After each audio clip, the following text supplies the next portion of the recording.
Hey guys, it's Wahima, but just call me Wah. Melanated! Welcome to my inaugural episode of Marriage Boot Camp Family Edition. I know that I should have put this video up last week. It is now the second week that this show has been on, but you know, things were happening. But in honor of Mama Jones, so let me start off by saying that in this series, we are going to be spilling all the tea, giving our opinion about this show and what's happening with the therapy involved. So let me just start out by saying that I don't really watch that much reality TV. I know my channel wouldn't lead you to believe that, but I really don't watch that much reality TV. So I don't actually know any of these families. I've heard of their shows for sure, but I don't know them. So I'm coming as a fresh eyes on this series, just so that you guys are aware. I'm not talking. I'm not talking mess about these people. I don't know them personally. They are celebrities in their own right. They put their life on TV. They have a camera following them for 3 to 6 months at a time. So they're fair game as far as I'm concerned with my opinion and what I feel about it. But they are in therapy. So I'm going to try to be a little bit more sensitive and also kind with my opinions, because I think the fact that they're actually trying to figure out their issues, like, you know, I should definitely be kind. But girl, we're going to spill the tea and talk a little ish. You know what I'm saying? That's how we do. That's how we do. All right, so marriage boot camp. So there's 4 families in this marriage boot camp. There are the Joneses, which is Jim Jones, who says he's a rapper, his wifey or a fiance, Chrissy, and then the mother, Mama June. And then there are the Portwoods, who are OG Teen Mom people. I guess one of the girls is on Teen Mom. And then there are the Graciellas, which is the wrong name, but they are from Mob Wives. And then it's Brandy Grandeville, who is one of the White Housewives of California. You know what I'm saying? So there's also 2 hosts or slash therapists. There's Dr. V and Dr. Ish, which I'm assuming his name is Ishmael or something, because I don't know why you would call yourself Dr. Ish. It's really interesting because like the doctors have a script that they're following where when they talk to each other, they're talking to each other from a script, and you can tell. And I think that's a little weird and disingenuous, but as I'm watching the episode, I'm starting to see that I kind of, even though their conversations are scripted, it still feels like what they're saying is correct and that they know what they're talking about. One of their very first exercise is a show and tell exercise, and they all get put into a classroom that looks like a kindergarten classroom, and in their desks they have each an item. So they start out with the Graciella family, that is not their name, the Italian Mob Wives family.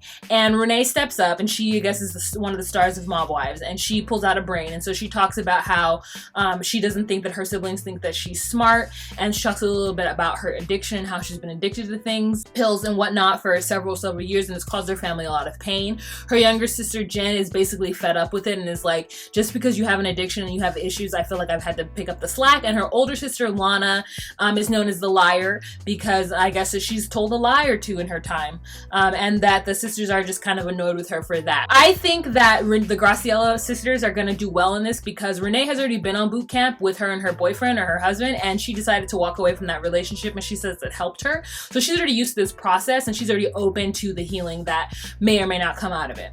Then we move on to Jim Jones and his family. There is a situation between his mother and his fiance, which I don't really quite understand. Chrissy says that the mother-in-law has expected something from her that she is just not giving, and the mother-in-law feels like she just wants to figure out what's wrong with them and why they're always fighting and just get over it. But Jim and the mother are definitely not into this situation. They are not open to the therapy, and they don't care.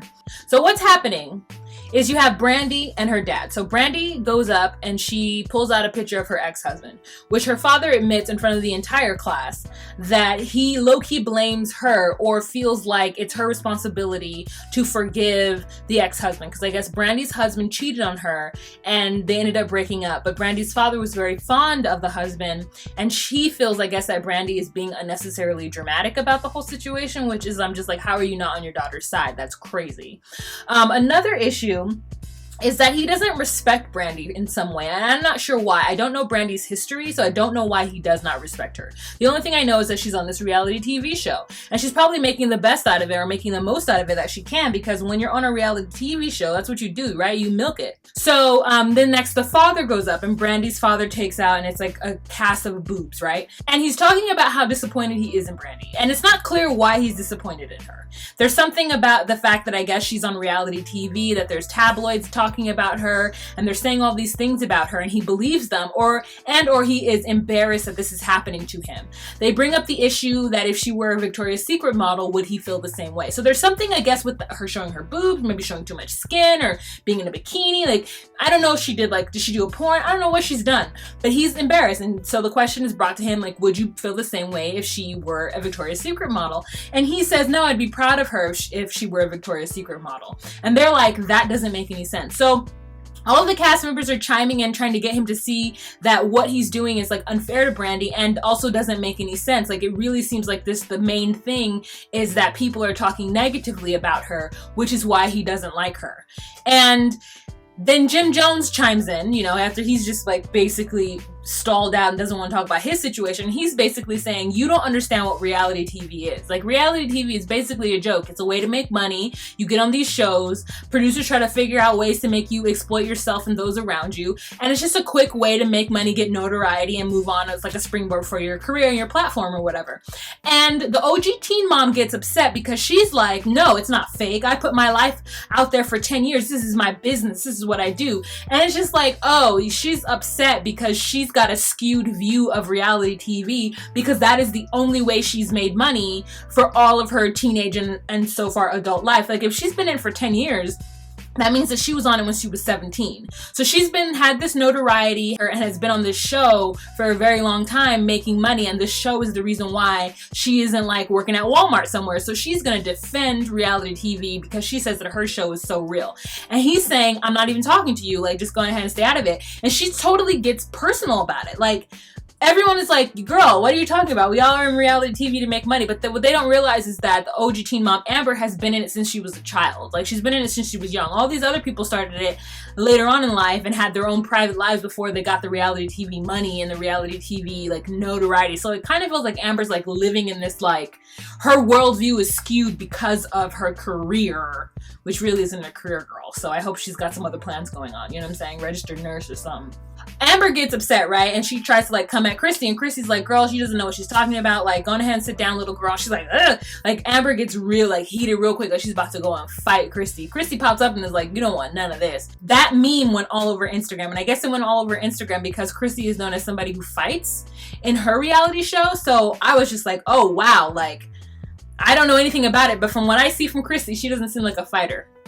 So Jim Jones ends up jumping up and getting in front of the girl, Amber, and stopping her and, like, trying to, like, resolve the whole situation so that nothing pops off, right? Because he's not trying to have any drama like that. And then Mama Jones walks away talking about, I'm too old to go to jail. So they take a quick recess. They convene in, like, their living room area.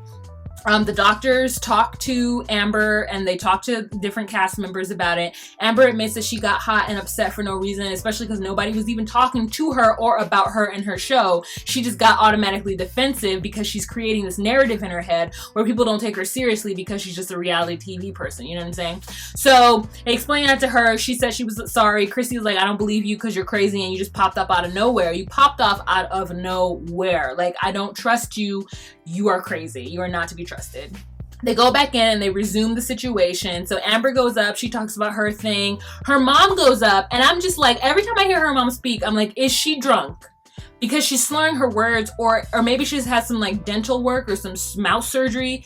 But, like, I'm just a little bit like, Amber does talk about the fact that her mom was never there and that she felt abandoned. So I know there's some kind of discord between her and her mother that we haven't yet heard about. At least I haven't heard about because it hasn't been presented on this show yet. And then she's with this man who's 46 years old. Her mother does not like this 46-year-old man. I think his name is Matt.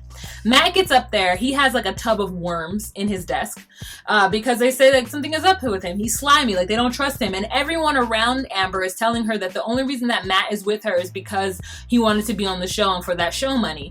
And so she pops off while he's up there. He doesn't understand why he has worms. He doesn't think he's a bad guy. And she gets up there and she starts yelling at him, calling him a liar, that he cheated on her and that he drives her crazy and all this stuff. So they've got a lot to work on, but she loves to pop off Miss Amber, right? And her mother's just sitting there, like, you know, embarrassed and upset and wants to stop it, but doesn't know what to do and can't control her. So there's more drama that continues after that when they go to sleep. So it turns out that all the families are staying in one room together. Now the rooms are spacious, believe me you, but they're all kind of metaphors for how their relationships are going. In the teen mom room, everybody's sleeping in like an oversized crib, and there's like pill bottles everywhere. There's like, you know, there's like a poster on the wall that has Amber's name on it about her being immature. She gets very upset because she feels like you don't trigger an addict. She gets upset because she's like, you're triggering me. And I'm like, how is that triggering you? But I don't know, because I don't understand addiction. That is my blind spot. You should know that about me. Something that I'm working on in my life to understand. Anyways, so then we move to the Joneses. The Joneses room is a nice room, except for there is a queen size bed in the center with 2 small beds on the side. So basically, Queen Mother is gonna sleep in the center, and Jim is gonna sleep on one twin bed, and Chrissy's gonna sleep on the other twin bed. She's not with that. She is just so over everything. It's like she didn't even want healing. I'm like, why are you even on this show, ma'am? Everything is like, oh hell no, I'm not doing that. Oh hell no, I ain't come here for this. You know what I'm saying? Like, her wig is cute. Her outfits are cute. She a little skinny, little itty bitty mini, but she's giving me Eartha Kitt, and I love it. Like, she is queen on the throne. You can't tell her she's not the Queen Cleopatra of the Nile. You know what I'm saying? You cannot tell her. So in honor of her, we're gonna fan ourselves because it is hot. So next we have the Graciela sisters. That's not their name. I don't even know. What is their room like? They all have different beds, but like someone's bed is itty bitty, and they're upset about it. I don't know if it's Renee or not, but you know, it's really not important. What is the other family? Brandy and her father. They never actually go over what's happening with Brandy and her father with their rooms, but I'm really interested in unpacking why he is so upset with her. So anyways, I'm really intrigued by this show. I'm enjoying it. I thought that this was a really good opening show. We got to see a lot about these families and see what their struggles are and where they're gonna go. And I really do hope the best for them. They only have to spend 10 days at this boot camp. So this is not like it's a 3-month event. So they have a very short amount of time to start to break through some of their issues, which obviously they're not going to be healed completely, but because it's 24-hour service and every single thing that happens to them in this house is a lesson, I think it's compacted something that might take 3 months to get through into 2 weeks, which I find to be quite interesting. So I really hope to see how these couples grow, especially with Renee, who has learned from this in the past, and things have gone well for her. So the whole point of the boot camp is to decide whether or not to move forward with the relationships with these people. So I wish them all the best. All right, you guys, let me know what you thought of this episode of Family Boot Camp Celebrity Edition, or Couples Boot Camp Family Celebrity Edition, whichever it is, down below, and let's have a conversation in a kiki. All right, you guys, remember to be you, be true, and find your place. Bye.